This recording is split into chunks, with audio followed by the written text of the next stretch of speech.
ನಲ್ಲಗೆರೆಯಬೇಕಾದ ನನ್ನಮ್ಮ ತಾರೀನಿಯ ಮೇಲೆ ಬಿತ್ತು ಕಣ್ಣೀರಿಡ್ತಾ ಇದ್ದೀರಿ ತಾಯಿ. ಏನಾಯ್ತು ತಾಯಿ?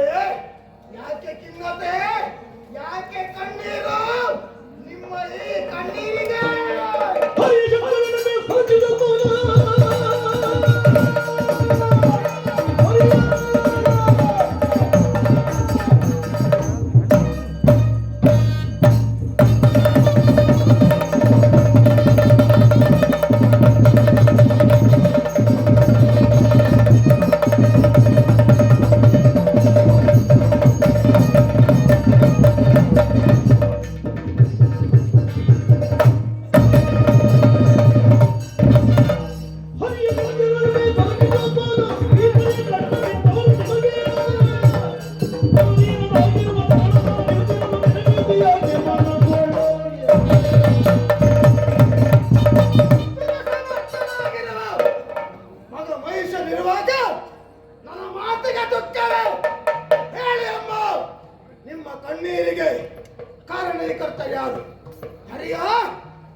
ಮೊದಲಾಗಿ ನಿಂತಿರುವಂತಹ ಆಭರಣ ಕಂಡು ಹೌದಮ್ಮ ಅಮ್ಮ ದುಃಖಕ್ಕೊಳಗಾಗಿದ್ದಾಳೆ ಎನ್ನುವುದನ್ನು ಅರಿತುಕೊಂಡು ಸರಿ ರೋಷ ವೇಷದಿಂದ ಹಾ. ಹಾರಾಡ್ತಾ ಇದ್ದೆ. ಹಾ. ದುಃಖಕ್ಕೆ ಕಾರಣೀಕರ್ತರನ್ನ ನಾನು ಸದೆ ಮಾಡಿದ್ದೇನೆ. ಹೌದಮ್ಮ ನೀನು ದುಃಖತೆ ವ್ಯಕ್ತಿ ಬರ್ತಾರೆ. ಹಾ. ಏನು ಅಂತ ಹೇಳಿ ಮಗನೇ, ಏನಮ್ಮ ನಮ್ಮ ಬದುಕೇ ಮುಗಿದು ಹೋಯ್ತು. ಯಾಕೆ ತಾಯಿ ಅದಲ್ಲದೆ ಹೋದ್ರೆ ಹಾ. ಮೊನ್ನೆ ದಿವಸ ಹಾ. ಸೇನಾ ಸಮೇತನಾಗಿ ಹಾ. ದೇವತೆಗಳ ಹುಟ್ಟಡಗಿಸ್ತೇನೆ, ಹಾ. ದೇವಗಂದುಗೆಯನ್ನು ವಶಪಡಿಸಿಕೊಳ್ತೇನೆ, ಹಾ. ಅಲ್ಲ ಮೂರು ಲೋಕಕ್ಕೆ ಅಧಿಪತಿ ಆಗ್ತೇನೆ ಅನ್ನುವಂತ ವಿಶ್ವಾಸದಲ್ಲಿ ಹಾ.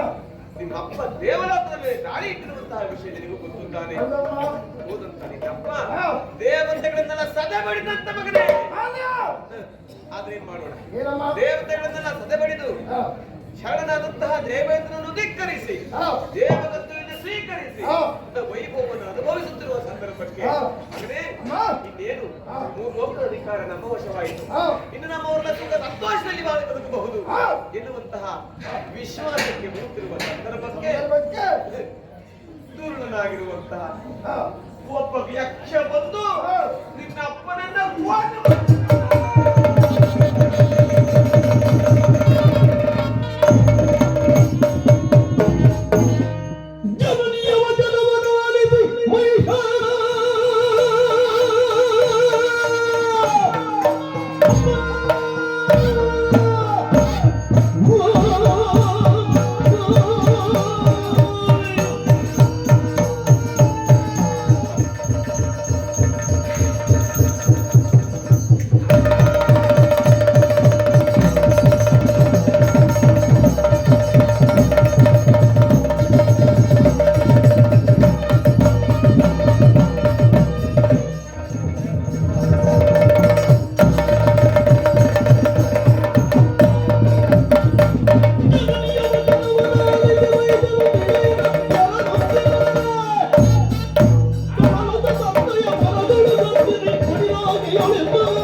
ಶೋಣಿತಾಪುರದ ಭಾಗ್ಯಲಕ್ಷ್ಮಿ ಇಂದು ಮುಳುಗಿ ಹೋದರೆ ನಮ್ಮ ಭಾಗ್ಯೋದಯ ಇಂದು ತೀರಿ ಹೋಯಿತೆ ನಮ್ಮೆಲ್ಲರಿಗೂ ತಾತಾರ ಪ್ರಭು ಇರುವಾಗ ನನ್ನಪ್ಪನನ್ನು ನಮ್ಮ ಪ್ರಜೆಗಳೆಲ್ಲ ಅನಾಥರಾದರಮ್ಮ ತಂದೆಯನ್ನು ಕಳೆದುಕೊಂಡವು ಅಮ್ಮ.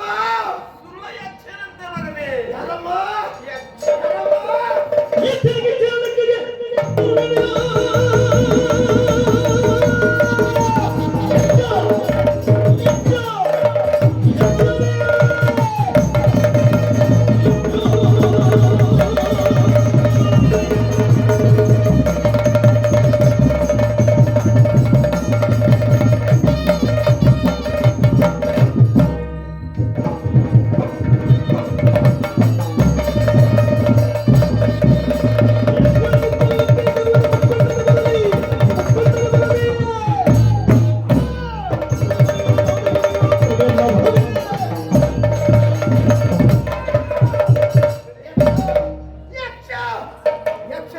ಲಕ್ಷಗಿತಾರೇನು ಮುತ್ತಣ್ಣನೇ ಬಂದರು.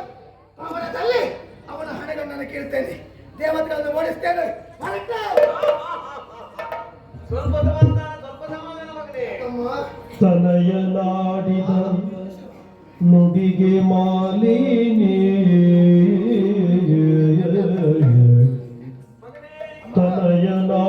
ತನಯನಾಡಿದ ನುಡಿಗೆ ಮಾಲಿನಿ ಮನದಿ ಹರುಷವನೊಂದು ನುಡಿದಳು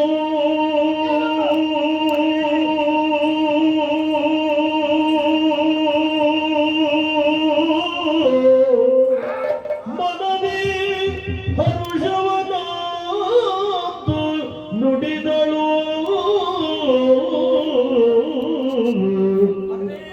ಅನಿಮಿಷರ ಗೆಲ್ಲಬಹುದು ಸಮರದಿ ನಿನಗೆ ಗಣವಲ್ಲ ಅನಿಮಿಷರ ಗೆಲ್ಲಬಹುದು ಸಮರದಿ ನಿನಗೆ ಗಣವಲ್ಲ ವನಜ ಬನು ಬರುವ ಕೃತಗದಿ ವನಜ ಬನು ಬರುವ ಆಗತ್ತ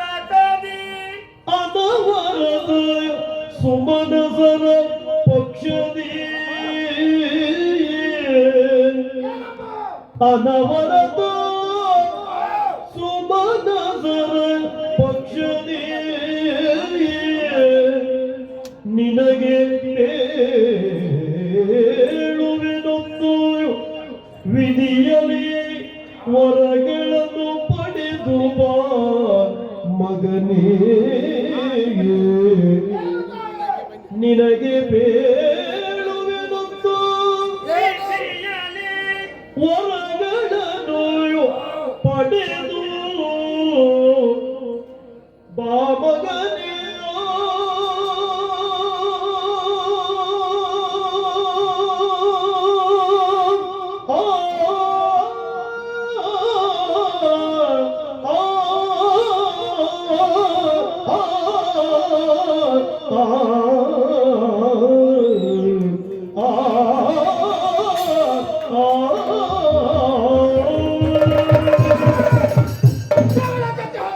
ಸ್ವಲ್ಪ ಸಮಾಧಾನ. ಯಾಕಮ್ಮ? ಈ ರೋಷ ಸಹಜವೇ. ಹಾ. ತಾಯಿಗೆ ಈ ಅವಸ್ಥೆಯಾಗಿದೆ. ಹಾ. ನಮ್ಮವರಿಗೆ ಅನ್ಯಾಯವಾಗಿದೆ. ಹಾ. ರೋಷ ಸರಿಯಲಿದೆ. ಹಾ. ಆದರೆ ಏನ್? ದುಡುಕಬಾರದು ಮಗನೇ. ಯಾಕೆ? ದುಡುಕೆನ್ನುವುದಕ್ಕೆ ಮುಖ್ಯ ಮೂಲ ಅಂತ. ಹಾ. ನಮ್ಮವರಿಗೂ ನಾನು ಸಾರಿ ಸಾರಿ ಹೇಳಿದ್ದೇನೆ. ಹಾ. ದೇವತೆಗಳು ಕಪಟಿಗಳು ಎನ್ನುವಂತ ವಿಷಯವನ್ನು. ಆಹಾ. ಹಾಗಿದ್ರೆ ದೇವತೆಗಳು ಇಲ್ಲಿಯವರೆಗೆ ಹಾ. ಜೀವನ ಸಂಪಾದಿಸಿದ್ದು ಇದೇ ಮಾರ್ಗದಲ್ಲಿ. ಹಾ. ಸುಮನಸರ ಪಕ್ಷವನ್ನ ಅಂತ ಹರಿ ಬರ್ತಾನೆ. ಹಾ. ಹಾಗಾಗಿ ಹಾ. ಅವರನ್ನು ಎದುರಿಸುವುದಕ್ಕೆ ಹೋಗುವಂತಹ ನೀನು ಹಾ. ನಿನ್ನಲ್ಲಿದ್ದ ದೇಹ ಬಲವಿದೆ, ಸರಿ.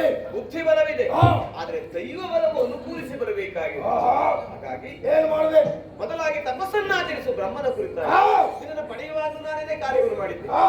ಅವನನ್ನು ಮೆಚ್ಚಿಸಿಕೊಳ್ಳುವುದರ ಮೂಲಕವಾಗಿ ವಿಶೇಷವಾದಂತಹ ವರವನ್ನ ಪಡೆ. ಹಾ. ಆವಾಗ ಹಾ. ದೇಹ ಬಲ, ಬುದ್ಧಿ ಬಲ, ದೈವ ಬಲವೂ ಒದಗಿ ಬರ್ತದೆ. ಹಾ. ಆ ನಂತರದಲ್ಲಿ ದೇವರು ನಮ್ಮನ್ನು ದಾಳಿ ಮಾಡಿ ಹಾ. ಅವರ ಹುಟ್ಟಡಗಿಸಬಹುದು. ಆಗಲಿ ಅಮ್ಮ. ಆಯ್ತಾ? ಮಗಳು, ಹಾ. ನೋಡಿದೆಯಾ ನಮ್ಮವರನ್ನೆಲ್ಲ ಹಾ. ಕಾತರತೆಯಿಂದ ನಿನ್ನ ಕಡೆಗೆ ನೋಡ್ತಾ ಇದ್ದಾರೆ. ಕಾರಣ ಏನು? ಯಾಕೆ ಇವರೆಲ್ಲ ಮುಖ ಮುಖ ನೋಡ್ತಾ ಇದ್ದಾರೆ? ನಾಥನನ್ನು ಕಳ್ಕೊಂಡಿರುವಂತ ಅವರೆಲ್ಲ ದಿಕ್ಕೆಟ್ಟು ಕಂಗಾಲಾಗಿದ್ದಾರೆ, ಅನಾಥ ಭಾವವನ್ನು ಹೊಂದಿದ್ದಾರೆ. ಹಾ. ಅವರಿಗೆಲ್ಲ ಧೈರ್ಯವನ್ನು ತುಂಬಬೇಕು ಅಂತ ಆದ್ರೆ ಆದ್ರೆ ನೀವು ಸಿಂಹಾಸನವನ್ನೇರಿ ಅವರಿಗೆಲ್ಲ ಮೊದಲಾಗಿ ಧೈರ್ಯ ತುಂಬಬೇಕು. ಅಮ್ಮ, ಓ, ಇವ ಹೊಸ ಹುಡುಗ ಹಾ. ದೊಡ್ಡ ಜವಾಬ್ದಾರಿ ಕೊಟ್ಟು ಇವನಿಂದ ಆಗ್ತದೆ ಅಂತೆಲ್ಲ ನೋಡ್ತಾ ಇದ್ದಾರೆ. ಆಗ್ಬೋದಾ? ಆದ್ರೆ ನೀವು ಮಹಿಷ ಹಾ. ಯಾರಿಗೆ ಮಗ? ಯಾರಿಗೆ? ವಿದ್ಯುನ್ಮಾಲಿಗೆ ಮಗನಲ್ಲಿ. ಹಾ. ಹಾಗಾಗಿ ಹಾ. ನೀನು ಆಡಳಿತವನ್ನು ನಡೆಸ್ತೀನಿ ಅಂತ ವಿಶ್ವಾಸ ಉಂಟು. ಹಾ. ಹಾಗಾಗಿ ಹಾ. ಸಿಂಹಾಸನವನ್ನೇನು ಮಗನೇ.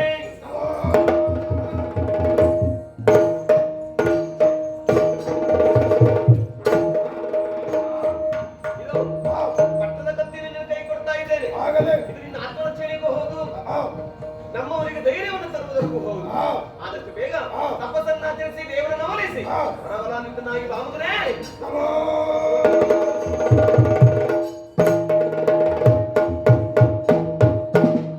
ಮಾತೆಗೆ ಮಣಿದು ವಿಖ್ಯಾತ ಮಹಿಷನು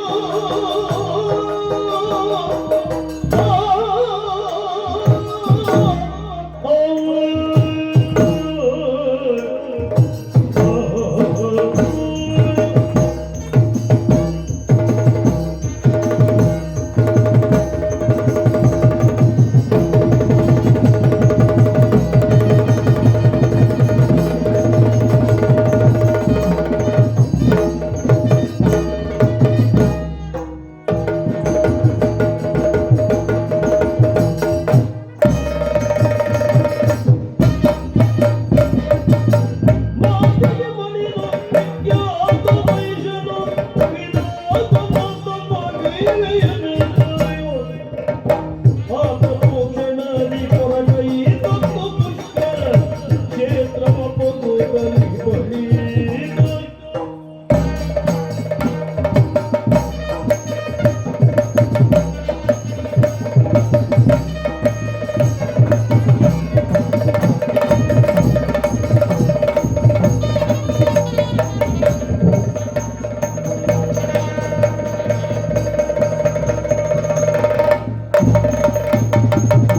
ಓಡಿ ಓಡಲು ಬರುವ ಸ್ವಾಮೀಜಿ